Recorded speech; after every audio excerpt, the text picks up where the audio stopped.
students. So today I am going to show you how you can create basic HTML program.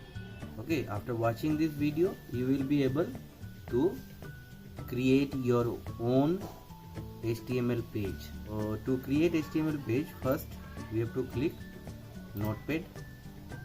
So in the Notepad we have to type the code creating a basic HTML program. Okay, so just watch the code.